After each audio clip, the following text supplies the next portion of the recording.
Don't show up at my wedding, you'll ruin the pictures, Michelle hissed, her voice sharp. Fine, I shot back. After I shelled out $11,100 for the food, let your guests go hungry. At 4:47 p.m., I voided the entire arrangement. My name's Steven, I'm 34, and I've always been the dependable one in my family. Not invisible exactly, but never the focal point either. My brother Jason had a knack for stealing the spotlight with his boisterous laugh and effortless charm. I was the one ensuring everything worked seamlessly behind the curtain. I'm the type who tracks important dates, picks out meaningful gifts, and sorts out issues without making waves. I don't resent it. It's just the role I fell into, or maybe the one nobody else bothered to claim. Jason and I weren't tight, not from fighting, just from drifting. He was the star, the golden boy, varsity hero, homecoming king, the whole deal. I was the studious kid who aced exams quietly. Our parents swore they loved us both the same, but it was obvious who they bragged about. I learned young not to try to outshine him.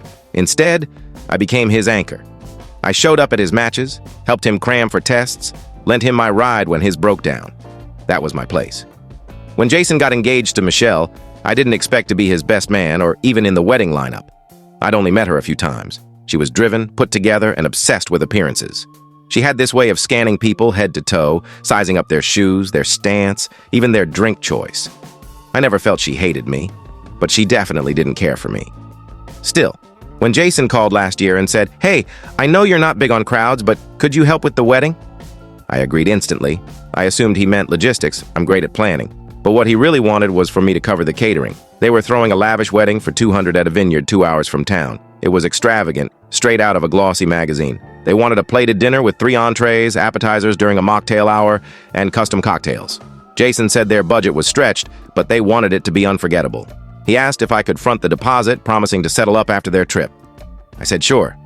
Maybe that was naive, but I've always been the guy people lean on. I'm a software consultant, I do well, so I didn't hesitate to drop $8,000 up front. I dealt with the caterers directly, arranged tastings, kept things on track, and signed the contract in my name. It wasn't just the cash, it felt good to be trusted, to contribute. As the date neared, things got hectic, as they do. The group chat was relentless.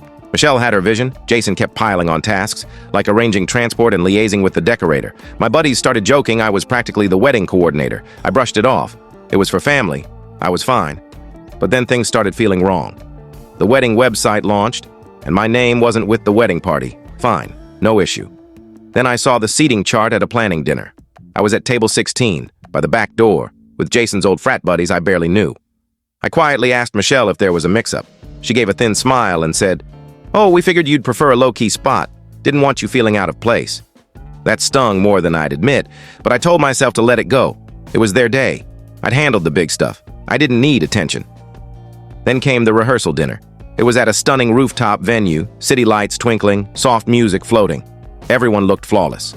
A slideshow looped on a screen. Childhood snapshots, family vacations, a clip of Jason proposing on a shore. I watched for 20 minutes, smiling politely until it sank in. I wasn't in a single frame, not even group shots. My mom leaned over and murmured, "Isn't this lovely?" Michelle picked such perfect photos. I nodded, forcing a grin, but something inside me cracked.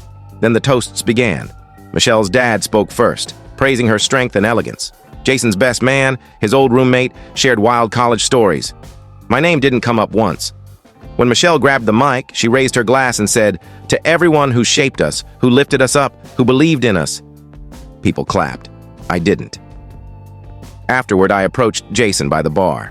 "Hey," I said, keeping it light. "I noticed I wasn't in the slideshow. Was that intentional?" He shifted uncomfortably. Michelle and her sister put it together. They just chose the best moments, man. Nothing personal." I nodded slowly. "And the seating chart?" He hesitated. "That was Michelle, too. She thought you'd want a quieter spot." It didn't ring true. It felt deliberate. For the first time, it wasn't like they overlooked me. It was like they erased me. The wedding day arrived. The venue was breathtaking. Clear skies, gentle breeze, rolling hills, a cellist playing under draped vines. Guests sipped mocktails and posed by a floral arch. I coordinated with the caterers, wearing my sharpest suit, fading into the background, as if I wasn't meant to shine. During the vows, I sat near a side exit. My parents beamed. Jason got misty-eyed as Michelle glided down the aisle. It should have moved me, but I felt empty, like I didn't belong. Then the final blow hit at the reception. After their first dance, Jason and Michelle stood to thank everyone. Michelle, radiant, said, We're so grateful for our incredible friends and devoted parents. To everyone who made this possible, you know who you are. No look, no gesture, nothing my way. Mid-sip, I stood and walked toward the head table. "Hey, Michelle," I said calmly. "Got a question?" She turned, slightly startled. "Sure." Still smiling, I asked. "Just wondering, why wasn't I in the slideshow, the toasts, or even the family pictures?" Her head tilted, and then she did something I'll never forget. She gave a smug little smirk. "Honestly," she said, eyeing my suit like it was beneath her, "we didn't want minor players in our story." I stared. The room seemed to hush, though I knew it hadn't. A glass clinked somewhere, but her words, minor players, echoed in my head. I nodded once. No scene, no shouting. I stepped back, returned to my seat, and pulled out my phone. I opened the caterer's email chain. The final payment, $11,100, was due to process at 5 p.m. I hit cancel. The screen prompted, "Confirm?" I tapped yes. It was 4:47 p.m. I leaned back, hands clasped, and watched the evening unfold like I was outside it. Laughter rang out. Music bounced off the stone walls. The DJ shifted from soft jazz to upbeat tracks. Guests relaxed, ties loosened. Michelle twirled in her gown. Jason grinned. Mocktails flowed like champagne. At first, no one noticed. The appetizers had already circulated. Everyone was basking in the glow. But then, around 5:19 p.m., I saw the catering staff slow down. One server darted to the head coordinator, face taut. Another checked a tablet, jaw tight. A small huddle formed near the kitchen. 3 staff, then 5, murmuring urgently. The unease spread like a ripple. The event manager, Karen, who'd emailed me a dozen times, crossed the courtyard briskly, heels clicking. She leaned toward Michelle and Jason, speaking rapidly, her voice strained. Michelle's smile wavered. Jason frowned, glancing from the catering area to me, confused, not angry. I sipped my drink. Karen stood, face flushed, and hurried back to the kitchen. Servers began clearing empty plates and chargers. No entrees had appeared. Dinner was set to start at 5:30 p.m., head table first. Instead, tables were being stripped bare. Guests started whispering. "Is dinner delayed? Did we miss it? Maybe they're running late." The DJ, oblivious, kept spinning tracks. Michelle stood abruptly, her dress billowing as she strode to the catering tent. She passed my table without a glance. I didn't care. I wasn't here for drama. Jason followed, visibly tense. 5 minutes later, they returned. Michelle's face crimson, Jason silent. A server trailed them, carrying only water bottles. Then a groomsman, probably buzzed, laughed. "What? No food?" It was meant as a quip, but Michelle's sharp retort silenced the table. The quiet spread.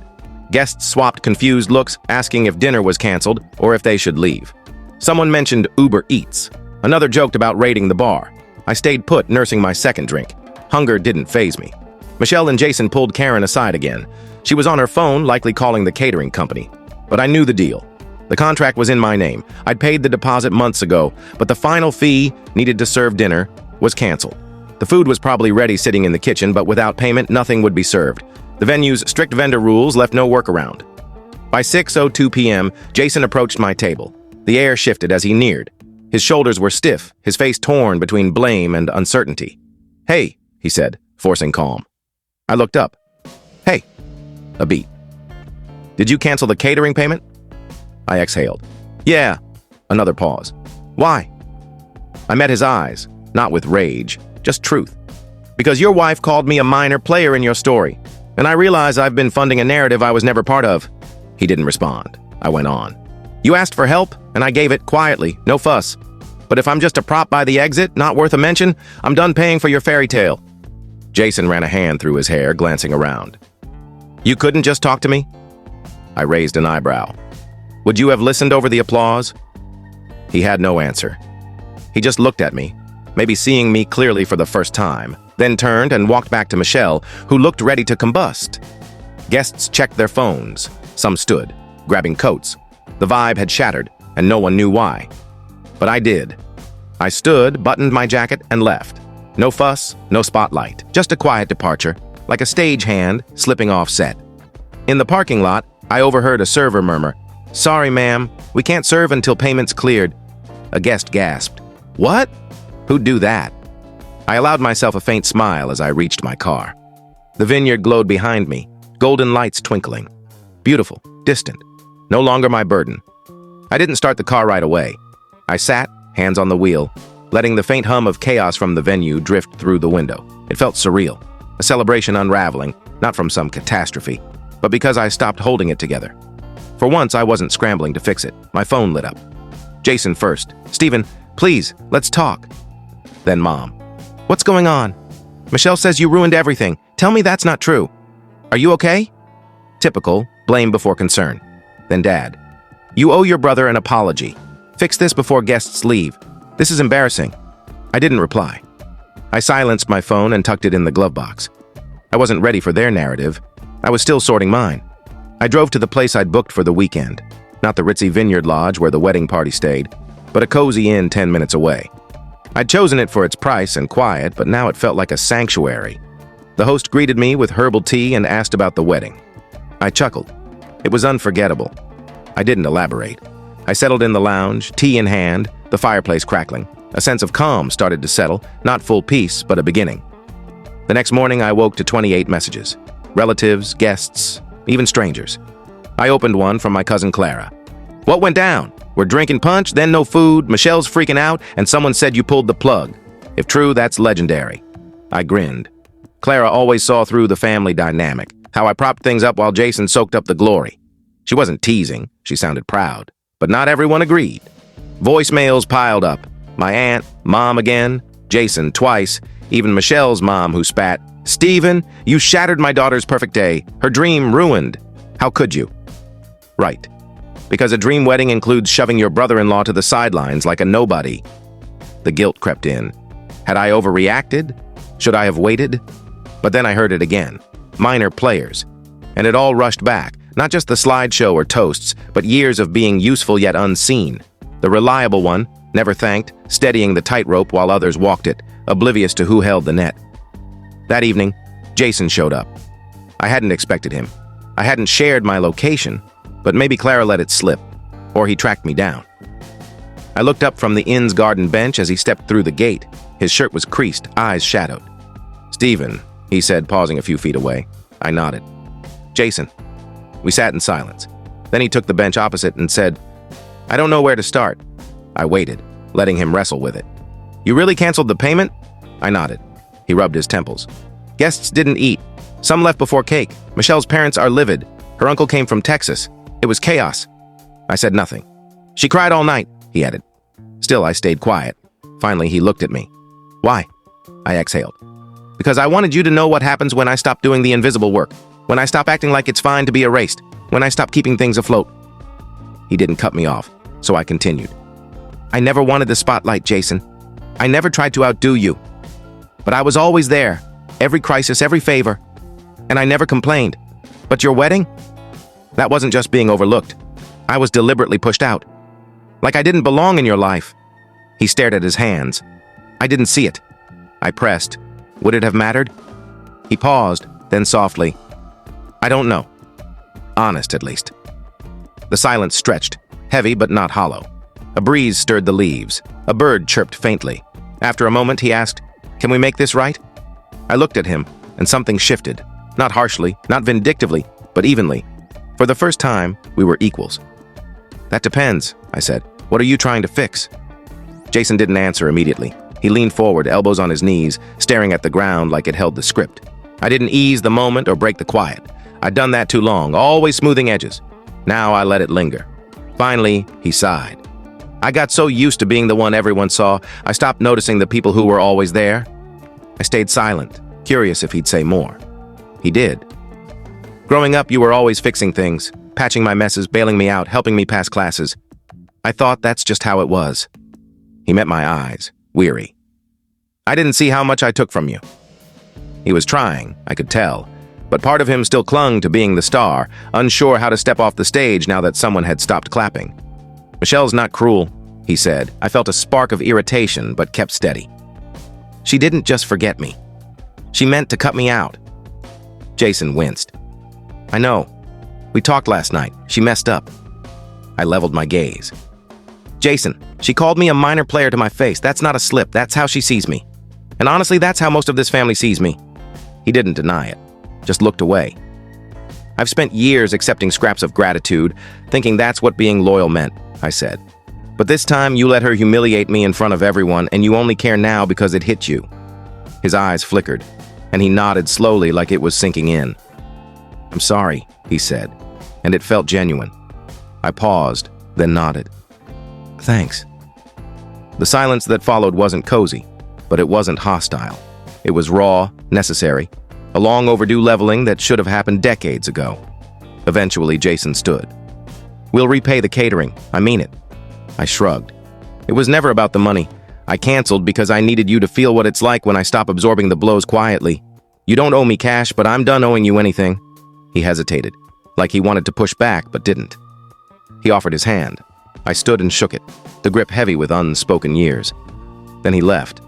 The weeks after peeled back layers. Michelle never reached out. No shock there. Word got around that she and Jason had a massive argument post-wedding. Her parents apparently blamed him for the catering fiasco.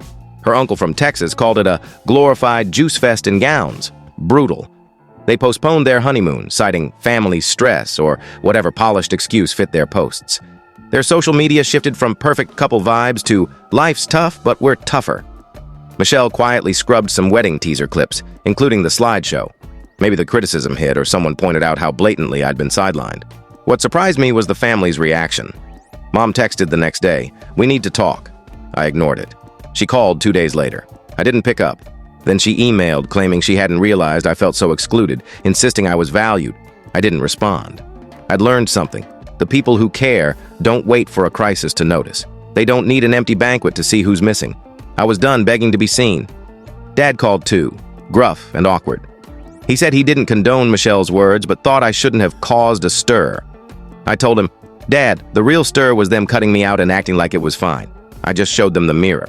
He grumbled but didn't push. The real shock was the guests. Messages poured in, Facebook, emails, texts. Clara forwarded a cousin's group chat. "Let's be real, Stephen carried that wedding. Someone said Michelle owed me a public apology. A guy I barely knew, Jason's old teammate, messaged, 'If I'd known you had that kind of backbone, I'd have hired you for my wedding.' I laughed. Over dinner with Clara, she toasted, 'To the minor player who stole the show.' I clinked her glass. To never being minor again." Months later, Jason mailed a scanned check, refunding my deposit. I told him I didn't want it, but he insisted. So I donated it, no fanfare, to a food bank in our old hometown, one Mom used to support when we were kids. I didn't post about it. I didn't boast. If that money couldn't feed wedding guests, it could feed someone who needed it. Now I keep my distance, not dramatically, just deliberately. I don't show up just because I'm expected. I don't let guilt dictate my choices. I still love my family, but I love myself more. That means setting boundaries, saying no, and knowing my worth. A few weeks ago, another cousin's wedding invite arrived. The RSVP had the standard options, attend, decline, and a third, tiny scribble, only if Steven's running the kitchen with a winking emoji, clearly added by hand. I laughed so hard my vision blurred. From the forgotten sibling to the guy who halted a wedding's feast, I'd become a tale people shared, almost a myth. Not bad for someone who used to fade into the shadows. Not bad at all. So what are your thoughts on this story? Do you agree with what happened or do you see it differently? Let us know your opinion in the comments. We'd love to hear from you.